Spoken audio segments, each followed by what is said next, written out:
ओम नमः चंडिकाय नमः। चौथा अध्याय। इंद्रादि देवताओं द्वारा देवी की स्तुति। महर्षि मेधा बोले, देवी ने जब पराक्रमी दुरात्मा महिषासुर को मार गिराया और असुरों की सेना को मार दिया, तब इंद्रादि समस्त देवता अपने सिर और शरीर को झुकाकर भगवती की स्तुति करने लगे। जिस देवी ने अपनी शक्ति से जगत व्याप्त किया है और जो संपूर्ण देवता और महर्षियों की पूजनी है, उस अंबिका को हम भक्ति पूर्वक नमस्कार करते हैं। वह हम सबका कल्याण करे। जिस अतुल प्रभाव और बल का वर्णन भगवान विष्णु, शंकर और ब्रह्मा जी भी नहीं कर सके, वही चंडिका देवी इस संपूर्ण जगत का पालन करे और अशुभ भय का नाश करे। पुण्य आत्माओं के घरों में तुम स्वयं लक्ष्मी रूप हो और पापियों के घरों में तुम अलक्ष्मी रूप हो, और सत्कुल में उत्पन्न होने वालों के लिए तुम लज्जा रूप होकर उनके घरों में निवास करती हो। हम उस दुर्गा भगवती को नमस्कार करते हैं। हे देवी, इस विश्व का पालन करो।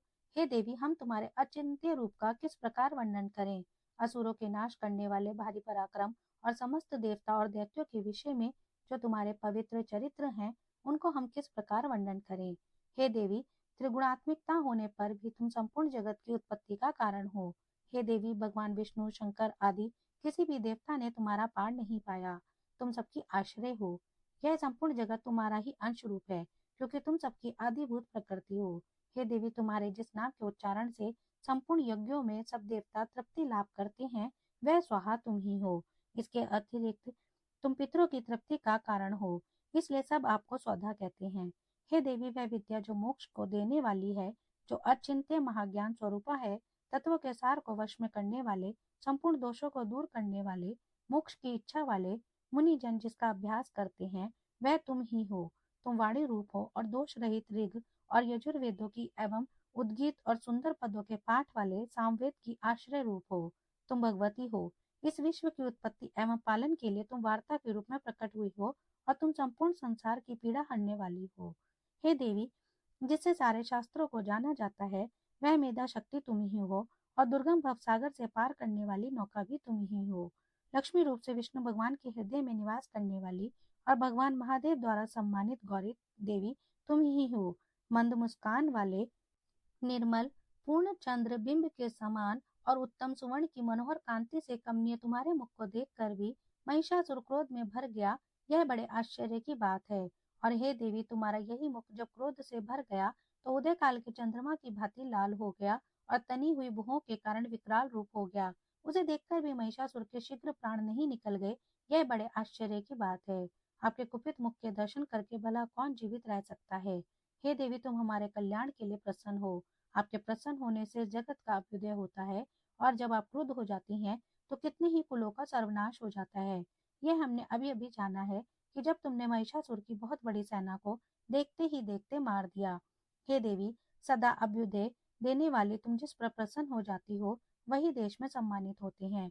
उनके धन यश की वृद्धि होती है, उनका धर्म कभी शिथिल नहीं होता है, और उनके यहाँ अधिक पुत्र पुत्री और नौकर होते हैं। हे देवी, तुम्हारी कृपा से ही धर्मात्मा पुरुष प्रतिदिन श्रद्धा पूर्वक यज्ञ करता है और धर्मानुकूल आचरण करता है, और उसके प्रभाव से स्वर्ग लोक में जाता है, क्योंकि तुम तीनों लोकों में मनवांछित फल देने वाली हो। हे माँ दुर्गे, तुम स्मरण करने पर संपूर्ण जीवों के भय नष्ट कर देती हो और स्थिर चित्त वालों के द्वारा चिंतन करने पर उन्हें और अत्यंत मंगल देती हो। हे दारिद्र्य दुख नाशिनी देवी, तुम्हारे सिवा दूसरा कौन है। तुम्हारा चित्त सदा दूसरों के उपकार में लगा रहता है।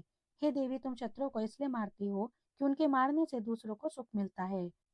वह चाहे नरक में जाने के लिए चिरकाल तक पाप करते रहे हो, किंतु तुम्हारे साथ युद्ध करके सीधे स्वर्ग को जाएं, इसलिए तुम उनका वध करती हो। हे देवी, क्या तुम दृष्टिपात मात्र से समस्त असुरों को भस्म नहीं कर सकती? अवश्य ही कर सकती हो, किंतु तुम्हारा शत्रुओं को शस्त्रों के द्वारा मारना इसलिए है कि शस्त्रों के द्वारा मरकर वे स्वर्ग को जाएं। इस तरह से हे देवी, उन शत्रुओं के प्रति भी तुम्हारा विचार उत्तम है। हे देवी, तुम्हारे उग्र खड्ग की चमक से और त्रिशूल की नोक की कांति की किरणों से असुरों की आंखें फूट नहीं गईं। उसका कारण यह था कि वे किरणों से शोभायमान तुम्हारे चंद्रमा के समान आनंद प्रदान करने वाले सुंदर मुख को देख रहे थे। हे देवी, तुम्हारा शील बुरे वृत्तांत को दूर करने वाला है, और सबसे अधिक तुम्हारा रूप है, जो ना तो कभी चिंतन में आ सकता है और ना जिसकी दूसरों से कभी तुलना ही हो सकती है। तुम्हारा बल व पराक्रम शत्रुओं का नाश करने वाला है। इस तरह तुमने शत्रुओं पर भी दया प्रकट की है। हे देवी, तुम्हारे बल की किसके साथ बराबरी की जा सकती है, और शत्रु को भय देने वाला इतना सुंदर रूप भी और किसका है। हृदय में कृपा और युद्ध में निष्ठुरता, यह दोनों बातें तीनों लोकों में केवल तुम्ही में देखने में आई हैं। हे माता, युद्ध भूमि में शत्रुओं को मारकर तुमने उन्हें स्वर्ग लोक में पहुंचाया है। इस तरह तीनों लोकों की तुमने रक्षा की है, और उन उन्मत्त असुरों से जो हमें भय था उनको भी तुमने दूर किया है। तुमको हमारा नमस्कार है। हे देवी, तुम शूल और खड्ग से हमारी रक्षा करो, और घंटे की ध्वनि और धनुष की टंकोर से भी हमारी रक्षा करो। हे चंडिके, आप अपने शूल को घुमाकर पूर्व, पश्चिम, उत्तर और दक्षिण दिशा में हमारी रक्षा करो। तीनों लोकों में जो तुम्हारे सौम्य रूप हैं और घोर रूप हैं, उनसे हमारी रक्षा करो, और इस पृथ्वी की रक्षा करो। हे अंबिके, आपके कर पल्लवों में जो खड्ग, शूल और गदा आदि शस्त्र शोभा पा रहे हैं, उनसे हमारी रक्षा करो। महर्षि बोले कि इस प्रकार जब सब देवताओं ने जगत माता भगवती की स्तुति की और नंद नंदन वन के पुष्पों और गंध अनुलेपनों द्वारा उनका पूजन किया, और फिर सबने मिलकर जब सुगंधित व दिव्य धूपों द्वारा उनको सुगंधि निवेदन की, तब देवी ने प्रसन्न होकर कहा, हे देवताओं, तुम सब मुझसे मनवांछित वर मांगो। देवता बोले, हे भगवती, तुमने हमारा सब कुछ कार्य कर दिया, अब हमारे लिए कुछ भी मांगना बाकी नहीं रहा, क्योंकि तुमने हमारे शत्रु महिषासुर को मार डाला है। हे महेश्वरी, तुम इस पर भी यदि हमें कोई वर देना चाहती हो, तो बस इतना वर दो कि जब जब हम आपका स्मरण करें, तब तब आप हमारी विपत्तियों को हरण करने के लिए हमें दर्शन दिया करो।